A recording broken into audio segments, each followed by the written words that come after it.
മത്തായി 6:6 ഇങ്ങനെ പറയുന്നു, നീയോ പ്രാർത്ഥിക്കുമ്പോൾ അറയിൽ കടന്ന് വാതിലടച്ച് രഹസ്യത്തിലുള്ള നിന്റെ പിതാവിനോട് പ്രാർത്ഥിക്കുക. രഹസ്യത്തിൽ കാണുന്ന നിന്റെ പിതാവ് നിനക്ക് പ്രതിഫലം തരും. പ്രാർത്ഥന എന്നത് മറ്റുള്ളവരെ കാണിക്കാനോ താൻ വലിയ ഭക്തനാണെന്ന് മറ്റുള്ളവരെ അറിയിക്കുവാനോ ഉള്ളതല്ല. പരീശന്മാരും കപടഭക്തിക്കാരും അങ്ങനെയാണ് ചെയ്തിരുന്നതെന്ന് യേശു നമുക്ക് മനസ്സിലാക്കി തന്നിട്ടുണ്ട്. ബാഹ്യലോകത്തെ ചിന്തകളിൽ നിന്നും ബഹളങ്ങളിൽ നിന്നും ഒതുങ്ങി മാറി ദൈവവുമായി മാത്രം ഒരു വ്യക്തിപരമായ ബന്ധം സ്ഥാപിക്കുക എന്നതാണ് അറയിൽ കടന്ന് എന്നതുകൊണ്ട് അർത്ഥമാക്കുന്നത്.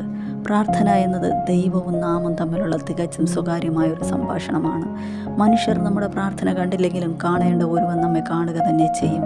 ഹൃദയത്തിൽ നിന്നുള്ള ആത്മാർത്ഥമായ പ്രാർത്ഥന കാണുന്ന ദൈവം തക്ക പ്രതിഫലം നൽകുകയും ചെയ്യും.